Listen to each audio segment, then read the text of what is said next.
Tuhan yang beri kekuatan saat badai menerpa hidupku. Di dalam-Mu aku tenang, sebab janji-Mu setia bagiku.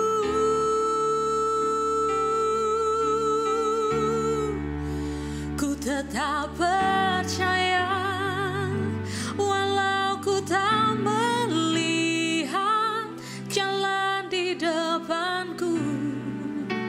Tak pernah ku ragu, ku tetap menyembah apapun yang terjadi di dalam hidupku. Tak pernah ku ragu, ku tetap percaya.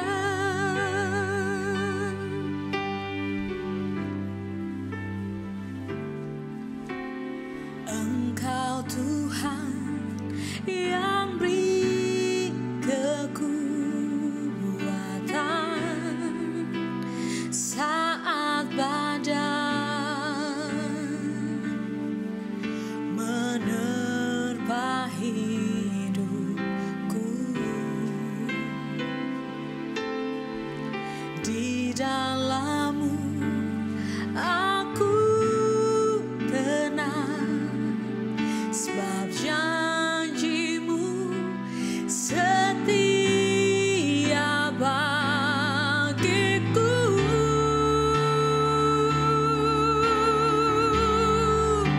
Ku tetap percaya walau ku tak melihat jalan di depanku.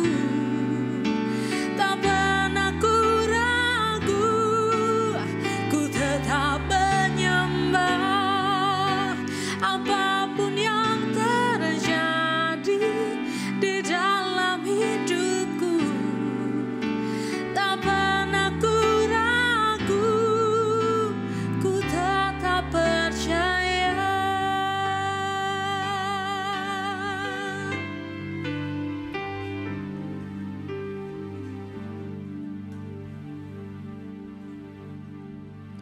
Shalom, jemaat GBI Rem Ciputra yang saya kasihi. Saya percaya pertemuan kita hari ini akan mendatangkan kasih dan kuasa Tuhan dalam hidup kita. Sebelum kita menikmati ibadah, mari kita berdoa. Tuhan Yesus, terima kasih karena penyertaan-Mu sempurna dalam hidup kami. Tubuh, jiwa, dan roh kami dipelihara sampai saat ini. Sebab itu ya Tuhan, tetap penuhi hati kami dengan roh-Mu yang baru, sehingga kami terus mengalami kasih-Mu dan kuasa-Mu nyata dalam hidup kami. Dan penuhi hati dan pikiran kami dengan firman-Mu, sehingga kami tidak dipengaruhi oleh kenyataan yang ada. Namun ketika Engkau berfirman, semua ada buat kami. Engkau berfirman, semua terjadi bagi kami. Engkau berfirman, maka kami menjadi seperti yang Kau rancangkan sejak semula, menjadi pemenang-pemenang di bumi sampai di surga. Mari umat Tuhan, Engkau yang sudah siap menerima firman kemenangan untuk diubahkan roh dan firman Tuhan menjadi pemenang. Dalam nama Tuhan Yesus kita katakan amin. Amin. Puji Tuhan, kita akan membahas kehendak Tuhan dalam hidup kita. Kalau bicara soal kehendak Tuhan, akhir-akhir ini mungkin kita agak bertanya-tanya apa sih yang Tuhan mau dalam hidup kita.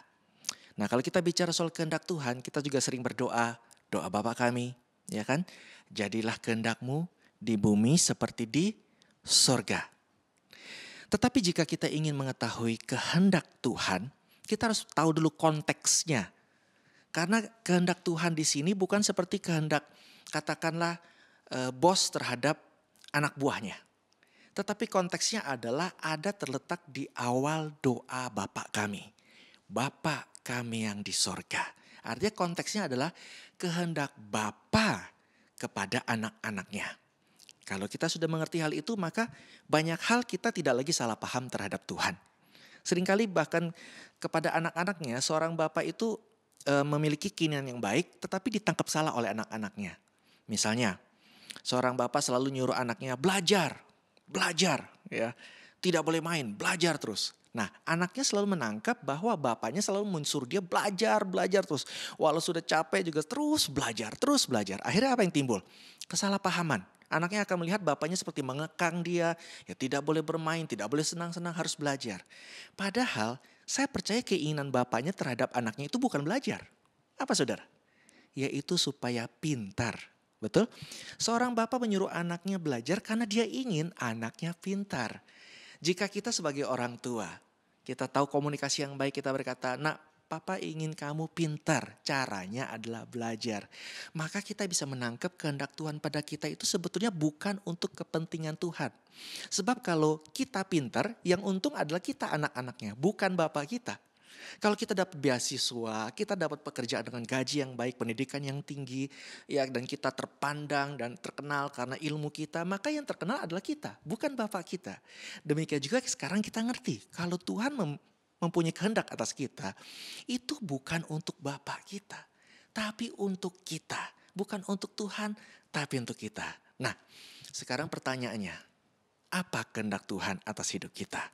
Ya, saya ringkas selama ini ada dalam bentuk 5S ya, supaya memudahkan kita mengetahui kehendak Bapa, dan sisanya itu adalah turunan-turunan. Ya tentu banyak, tetapi saya percaya ini adalah turunan dari 5S ini. S yang pertama adalah selamat. Tuhan mau kita selamat. Seringkali kita kalau berbicara atau menginjil kepada orang lain adalah Tuhan mau kamu bertobat. Nah, ini sama kasusnya seperti bapak yang nyuruh anaknya belajar. Tuhan mau kamu bertobat, Tuhan marah loh kalau kamu itu berdosa. Bukan itu, Tuhan mau kita selamat. Dan untuk mencapai keselamatan itu yang perlu kita lakukan hanya bertobat. Itu maksudnya. Jadi yang Tuhan mau itu adalah selamat. Mulai sekarang katakan pada orang-orang sekitarmu bahwa Tuhan mau kamu selamat. Sehingga orang tidak salah paham terhadap Bapak kita di sorga. Orang tahu Tuhan ingin punya sesuatu yang baik. Prioritas Tuhan, kenapa yang Tuhan lakukan semua itu buat kita? Yang pertama prioritas yang penting adalah selamat. Apa buktinya? Kenapa kita bisa yakin Tuhan mau kita selamat? Karena nama Tuhan, Yesua, Yesus, artinya adalah Yahweh, menyelamatkan. Bahkan namanya sendiri merupakan prioritas kehendaknya bahwa apapun yang Tuhan lakukan, apapun yang Tuhan perintahkan, apapun yang dikehendaki supaya kita selamat. Supaya kita luput dari kebinasaan, masuk ke sorga. Dan ini implikasinya apa? Saya percaya banyak di antara saudara mungkin sedang merasakan kehilangan. Kehilangan orang yang dikasihi. Yang membuat kita berduka. Kadang-kadang ada yang bertanya-tanya dengan sedih. Kenapa Tuhan mengambil orang-orang yang kita kasihi. Nah, sekarang kita mengerti bahwa Tuhan tidak pernah punya kehendak mengambil orang yang kita kasihi dari kita. Memisahkan orang yang kita kasihi dari kita. Tuhan tidak punya kehendak seperti itu. Lalu kita berkata, bukankah Ayub berkata, Tuhan yang memberi, Tuhan yang mengambil. Terpujilah nama Tuhan. Dan dikatakan di situ, dicatat bahkan, Tuhan tidak memandang perkataan Ayub itu bersalah. Nah, sekarang kita kembali lagi ke pernyataan Ayub. Jika memang yang Ayub katakan tidak salah, bukankah Abraham juga sering berkata-kata? Daud juga sering berkata-kata, ya apapun, Ishak, Yusuf, tetapi tidak pernah Alkitab mencatat dan Tuhan tidak memandang mereka bersalah. Ya kan? Mereka bilang kok tentang Tuhan, Tuhan itu baik dan dikatakan Tuhan tidak memandang mereka bersalah. Tetapi kenapa untuk Ayub, Alkitab mencatat Tuhan tidak memandang Ayub bersalah. Kenapa? Karena memang itu salah sebetulnya. Bukan Tuhan yang mengambil, kita lihat sendiri bahwa yang mengambil anaknya, hartanya, itu iblis, bukan Tuhan. Tetapi Tuhan tidak memandang Ayub bersalah karena Ayub mengatakannya dengan konteks untuk menghibur dirinya. Dia menganggap ya sudah, kalau Tuhan mau ambil, ya ambillah. Yang penting aku tetap cinta pada Tuhan. Yang penting aku tetap menyembah Tuhan. Sehingga Tuhan melihat hatinya Ayub, dia berkata ya Ayub gak bersalah kalau ngomong begitu. Tetapi itu salah karena bukan Tuhan yang mengambil. Bapak kita adalah Bapak yang sudah punya segalanya. Kalau diumpamakan dia adalah rich dad. Ya, Bapak yang kaya, punya segalanya. Untuk apa dia mengambil sesuatu dari kita? Yang betul adalah Tuhan sedang memberi orang yang kita kasihi segala yang terbaik di sorga. Amin. Saudara mungkin merasa, tapi saya belum memberi yang terbaik kepada orang tua saya, kepada orang yang kekasih saya, tapi dia sudah meninggalkan saya. Jangan khawatir, karena di sorga apa yang kita pikir yang terbaik kita bisa berikan padanya di dunia, Tuhan bisa berikannya lebih baik lagi. Oh Tuhan mau orang tua kita bahagia. Kita mau orang tua kita bahagia, Tuhan lebih mau mereka bahagia. Dan Tuhan lebih sanggup melakukannya daripada kita. Jadi izinkan, ikhlaskan bahwa Tuhan memberi mereka yang terbaik. Karena prioritas Tuhan adalah yang pertama, semua diselamatkan masuk sorga.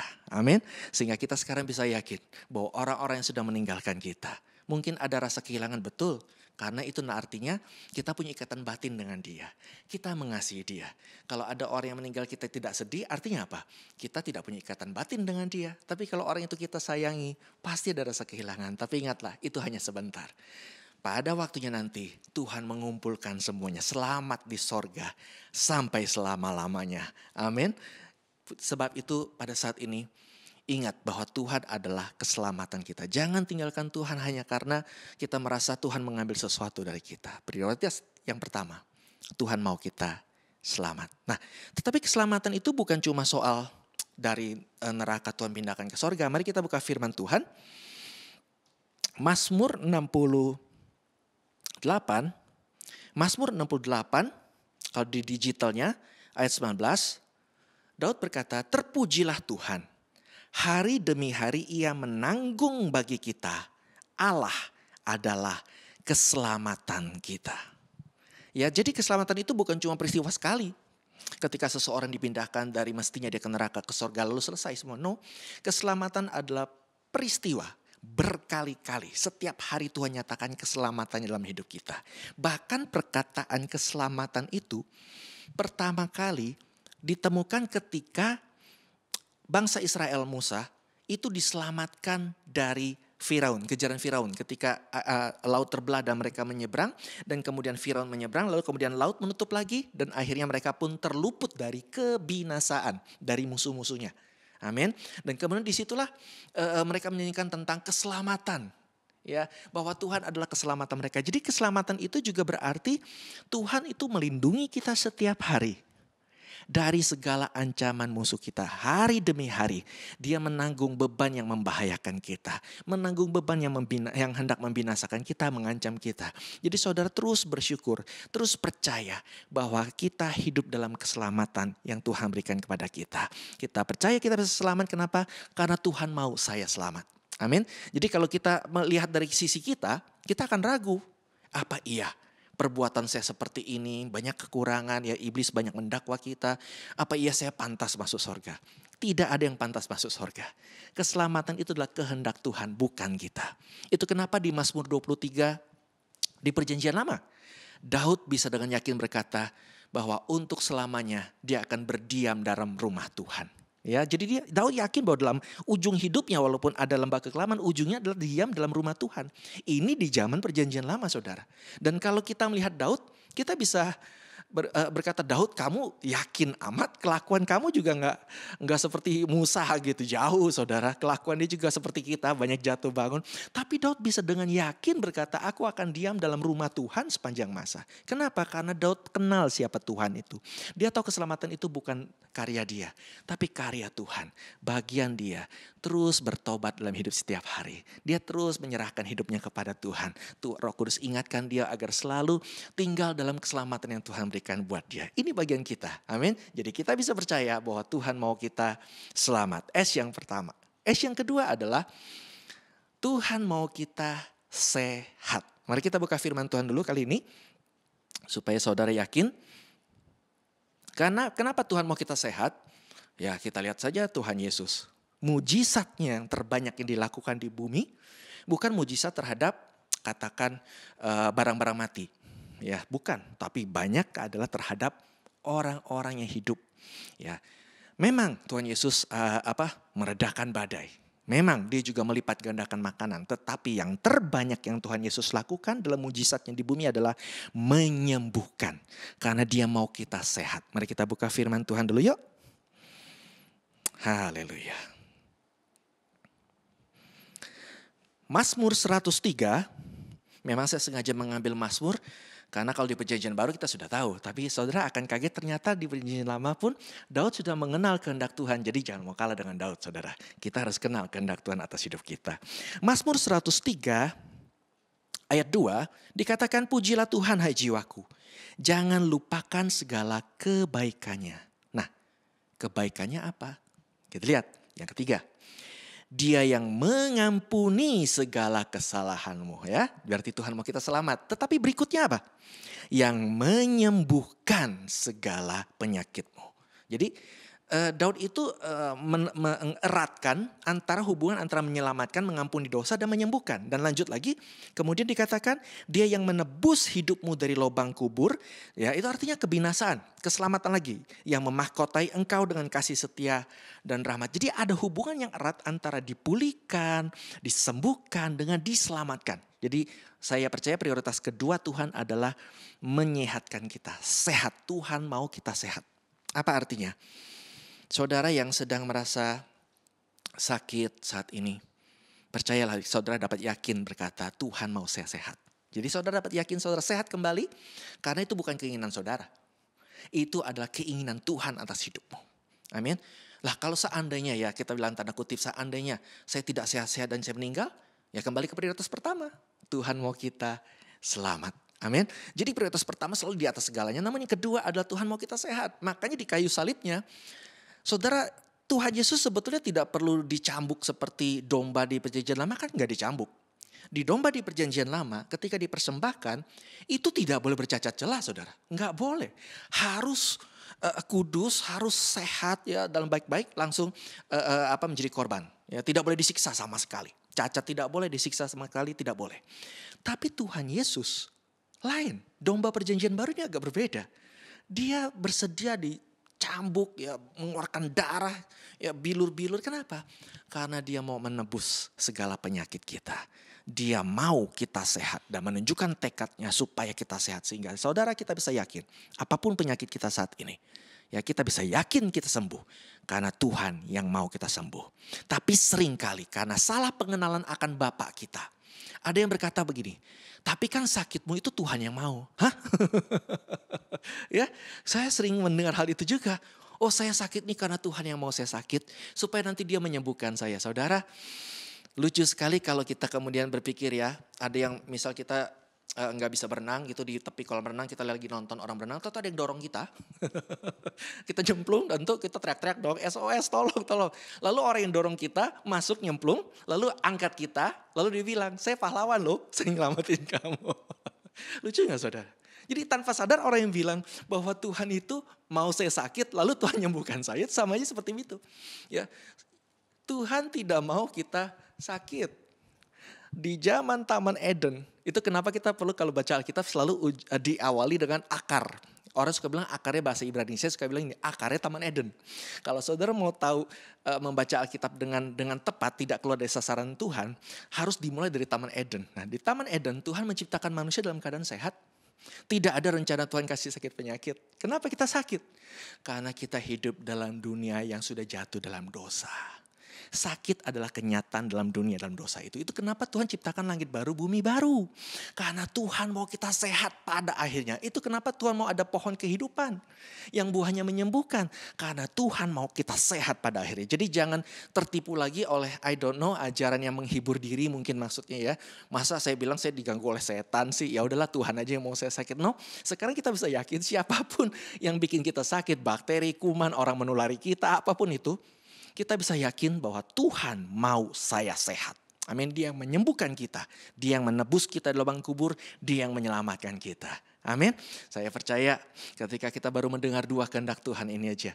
Wow, ada sesuatu yang bangkit. Itu roh iman, saudaraku. Jadi ketika kita mengenal Tuhan dengan benar, iman kita bangkit dengan benar. Dan itulah mujizat bisa terjadi dalam hidup kita. Oke. Dan sekarang kita bicara yang S ketiga. Ya, yang tidak kalah penting dengan selamat dan sehat, yaitu shalom, damai sejahtera. Kalau kita bicara soal shalom, bahasa Inggrisnya adalah peace. Tapi kali ini yang tepat. Biasa kalau kita baca Alkitab kan suka pakai bahasa Inggris kan lebih banyak kosakatanya dari Indonesia. Betul ya? Tetapi kali ini Indonesia lebih banyak kosakatanya, yaitu damai sejahtera. Kalau di bahasa Inggris cuma peace, seakan-akan cuma hati. No, Tuhan mau memberi kita shalom, yaitu damai di hati dan sejahtera di hidup kita. Tuhan mau hidup kita damai sejahtera. Karena kalau cuma sejahtera tanpa damai, ya percuma juga. Banyak orang bisa makan enak. Banyak orang juga bisa pergi ke luar negeri, kemana, memiliki segalanya. Tapi tidak bahagia, tidak ada damai dalam hidupnya.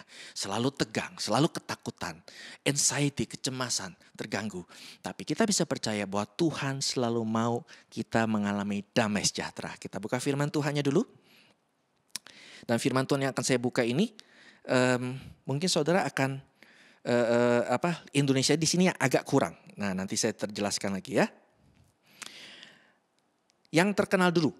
Yang terkenal adalah di Yeremia 29 ayat 11. Kita lihat. Itu kenapa saya katakan bahwa Tuhan tidak pernah mau merancangkan supaya kita bertobat lalu Tuhan kasih penyakit. Bukan. Karena Tuhan Yesus tidak pernah melakukan hal itu. Tuhan Yesus tidak pernah mau membuat Zakius supaya bertobat. Mungkin jatuh dari pohon dulu. Ya, baru kemudian kakinya terluka, Tuhan Yesus sembuhkan. Nah gitu, oh bukan itu cara Tuhan. Ya, Tuhan selalu menyembuhkan orang yang sakit. Tuhan tidak mengancam orang lalu membuat dia sakit baru kemudian supaya orang itu bertobat. Tidak pernah, saudaraku. Itu hati Tuhan kita. Ya, dikatakan di sini. Sebab aku ini, Yeremia 29 ayat 11. Sebab aku ini mengetahui rancangan-rancangan apa yang ada padaku. Mungkin kita nggak tahu, tapi tenang aja, Tuhan tahu. Yaitu rancangan damai sejahtera, bukan rancangan kecelakaan. Untuk apa? Memberikan kepadamu hari depan yang penuh dengan harapan. Kalau saudara mau punya masa depan yang baik. Amin, apapun situasi saat ini. Jangan keluar dari damai sejahtera. Seringkali juga orang suka bilang, aku cari damai sejahtera di mana? Damai sejahtera nggak usah dicari, saudara. Ketika Yesus itu ada dalam kita, maka damai sejahtera ada di dalam kita. Jadi setiap kali saudara mulai kehilangan damai sejahtera, saudara lihat Yesus. Karena dialah disebut Raja Salem, Prince of Peace, Raja Damai. Yesus itu Raja Damai. Dengan kita memandang pada Yesus, maka kita kembali pada status kita, damai sejahtera. Saudara yang mungkin sedang emosi saat ini, ini kenapa firman ini dikatakan pada saudara. Jangan ambil keputusan karena saudara emosi. Mungkin saudara sedang marah, kecewa dalam situasi ya. Entah marah kepada siapa, marah kepada kepada orang-orang yang saudara anggap bertanggung jawab atas kemalangan saudara, tragedi yang saudara alami. Atau marah kepada Tuhan sekalipun. Ingat, jangan ambil keputusan karena kau marah. Itu justru akan mendatangkan kecelakaan dalam hidupmu. Bukan Tuhan. Ya, Tuhan tidak mau mendatangi kecelakaan. Tuhan tidak pernah hanya karena engkau marah pada Tuhan, lalu Tuhan bilang, baik kalau engkau marah padaku, aku akan bertindak keras padamu. Tidak pernah, saudara. Bahkan ketika Marta mengeluh, karena Marta menuduh Tuhan Yesus terlambat dalam tanda kutip sehingga Lazarus mati, Tuhan Yesus nggak bilang, teganya kamu Marta, kamu tidak mengenal aku sih, sudah berapa lama aku dengan kamu. Tuhan Yesus nggak marah, dia ikut menangis. Dia mengerti kemarahanmu. Dia mengerti kekecewaanmu. Tapi Tuhan bilang, jangan ambil keputusan karena emosimu. Izinkan Tuhan mendatangkan damai sejahtera dalam hidupmu. Nah, kita lihat di Mazmur dengan alamat yang sama. Mazmur 29 ayat 11 ya. Lucu sekali. Ini saya pikir ini bukan kebetulan ya, supaya saudara gampang ingat. Tuhan kiranya memberikan kekuatan kepada umatnya.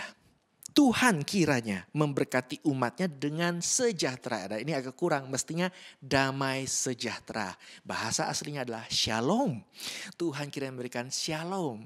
Maka kita selalu berkata pada orang lain, shalom aleihim. Itu bukan gagahan Ibrani, saudaraku. Itu panjang soal artinya.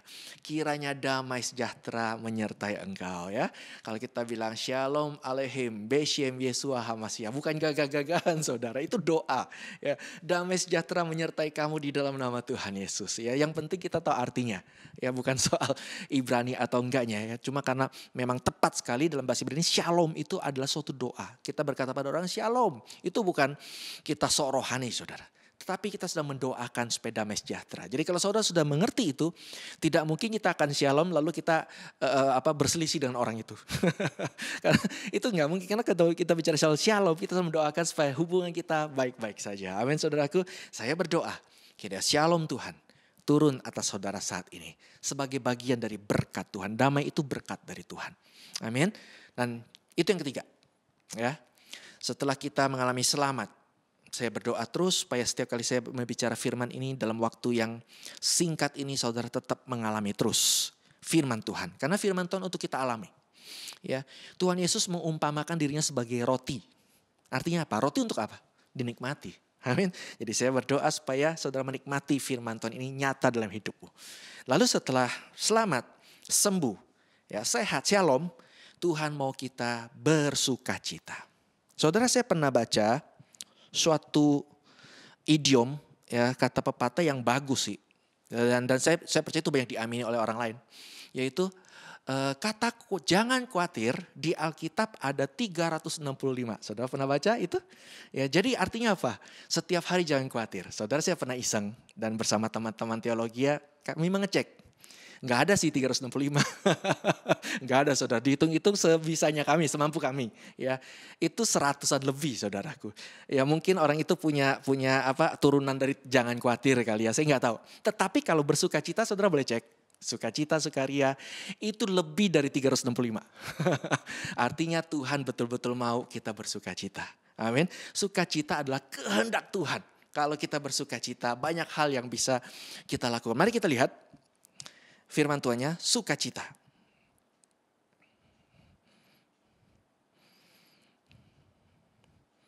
Haleluya.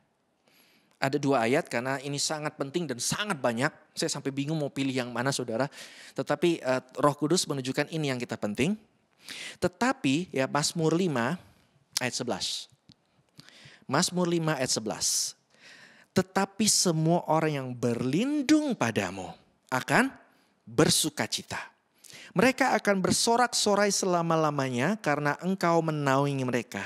Dan karena engkau akan bersukacita orang-orang yang mengasihi namamu. Saudara, kalau melihat Tuhan Yesus itu lahir dengan suatu pengetahuan bahwa one day dia akan menderita. One day dia harus mengorbankan nyawanya. Jadi dia sudah tahu ujungnya. Tetapi itu tidak mencegah Tuhan Yesus menjadi pribadi yang murung. Tidak membuat dia sepanjang kisahnya dia murung, meratapi nasibnya. Aku ini cuma korban ya demi kamu ya. Kamu manusia gak tahu diri, setelah aku ini sudah disiapkan jadi korban pun gak terima kasih sama aku, nyerang aku. Tuhan Yesus tidak pernah meratapi nasibnya. Tuhan Yesus selalu bersuka cita. Dia suka pesta. Dia mengumpamakan hubungan kita dengan dia adalah tuan rumah yang menyiapkan makanan buat kita. Dia suka hal-hal yang membuat kita bersuka cita. Karena dia senang kita bersuka cita. Amin. Sebab itu juga Tuhan Yesus sering menghadiri pesta. Walaupun orang Farisi yang mengadakan pesta mencari kesalahannya. Tidak mencegah dia untuk datang. Dia tetap senang datang ke sana.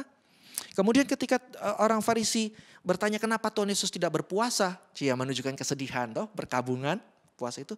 Tuhan Yesus bilang, no, selama ada mempelai buat apa? Kita berduka cita. Jadi selalu Tuhan Yesus mau menyatakan dirinya sebagai orang yang bersuka cita. Dia mau menularkan sukacita itu kepada kita semua. Bersuka cita.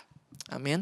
Tetapi mungkin kita berkata, bagaimana saya bisa bersuka cita atas kesedihan, atas masalah ini. Kalau saudara taruh sukacita kita di hal-hal yang bisa hilang. Seperti dunia, harta, jabatan, orang-orang lain. Ya, saudara bisa sedih. Tetapi di sini jelas dikatakan berlindung pada Tuhan. Menaruh sukacita karena Tuhan. Ada lagu saya, bersuka dalam Tuhan. Nah, saya kasih tahu cerita sedikit saudara. Bahwa sebetulnya lagu itu ada ref keduanya. Mari bersuka citalah bersuka. Nah mestinya itu bersuka karena Tuhan. Cuma mungkin produsernya waktu itu bilang, Pak Jo, kalau lagunya terlalu banyak liriknya gonta-ganti ntar orang bingung. Jadi dalam Tuhan aja artinya samain dia. Tapi sebetulnya saya ingin menunjukkan bahwa kalau saudara mau alami sukacita yang sejati itu bukan dari dunia. Tapi karena Tuhan. Dalam situasi apapun Roh Kudus akan membuat saudara bersukacita karena Tuhan. Kalau saudara karena manusia saudara bisa sedih. Kalau karena dunia saudara bisa sedih. Ya, saudara bisa banyak mengalami kekecewaan. Amin. Tetapi kalau dalam Tuhan, saudara akan menemukan alasan bersuka cita. Itu sebabnya hari ini saya mau katakan, mungkin ada hal-hal yang mengganggu kita. Ya, disturbing, ya, gangguan, annoying, gangguan. Jangan izinkan mereka merampas sukacita kita. Itu kehendak Tuhan supaya kita bersuka cita. Ketika Daud menyambut tabut perjanjian, Daud menyambutnya dengan antik sekali. Di luar nalar manusia ibaratnya, di luar dugaan istrinya bahkan. Ya kalau biasanya mestinya tabut perjanjian datang kan mestinya husuk sekali. Ya, tabut perjanjian loh saudara. Yang sudah lama hilang kembali, mestinya husuk. Daud tidak, dia bersuka cita, dia menari-nari. Dia membuka baju, saking senangnya dia berlompat-lompatan sampai ibaratnya gengsinya turun. Ya istrinya malu. Yang menari Daud, yang malu istrinya. Lalu istrinya pun menghina Daud di depan umum. Kamu ini mempermalukan dirimu. Tapi apa? Tuhan membela Daud. Yang justru mengalami masalah adalah istrinya. Apa artinya? Tuhan selalu senang saudara bersuka cita. Kalau ada iblis bilang, kok kamu ini bisa senang? Lagi situasi begini bisa senang? Jangan biarkan dia membuat engkau sedih. Justru Tuhan mau engkau bersuka cita supaya engkau bisa mengatasi masalah-masalahmu. Supaya saudara bisa keluar hikmat, keluar kekuatan, ada pengharapan baru. Saudara bisa menghadapi semuanya. Jangan izinkan orang-orang sekitarmu mencuri kesukacita darimu. Mungkin komentar-komentar toksik. Mungkin sikap-sikap toksik ya saudara. Kalau saudara mau menjadi pribadi pemenang dalam Tuhan, yang mengalami kemenangan atas masalahmu saat ini, saudara bersuka cita. Cari orang-orang yang bisa ajak bergembira di dalam Tuhan. Nah kita buka ayatnya lagi. Di Mazmur kembali ya. Mazmur 92 ayat 4. Dikatakan, sebab telah kau buat aku bersuka cita ya Tuhan. Dengan pekerjaanmu, karena perbuatan tanganmu aku akan bersorak-sorai. Daud tidak bersuka cita karena dia jadi raja. Daud tidak pernah bersuka cita karena dia seakan-akan mengalami harta yang banyak atau dia mengalahkan saudaranya. Oh, saudara dulu ngejek saya, sekarang saya gantian loh. Dia tidak pernah bersuka cita atas dunia, tapi selalu hal yang membuat dia bersuka cita adalah pekerjaan Tuhan atas hidupnya. Kalau saudara ngerti ini kehendak Tuhan, saya percaya saudara akan terus mengalami kuasa sukacita dalam hidupmu. Amin. Dan ini yang yang kelima. Ya, saya percaya saudara sudah mulai dapat kehendak Tuhan. Ya, sukacita itulah kehendak Tuhan. Enjoy. Cara menikmati hubungan dengan Tuhan itu bagaimana? Bersukacita. Amin. Dan yang kelima adalah sukses. Wah, lengkap ya. Selamat itu di surga, sukses di dunia. Nah ini kita buka, kenapa saya bisa yakin bahwa Tuhan mau kita sukses? Karena ada juga orang yang berkata, Tuhan mau saya begini-begini aja hidupnya. Ya sudah kekurangan saya, ya udah begini aja. No, Tuhan selalu mau kita sukses. Jangan pernah malu mengakui kalau memang kita masih di bawah. Daud juga pernah di bawah. Daud tidak pernah minta sukses. Bagi Daud jadi gembala kecil pun sukses. Good.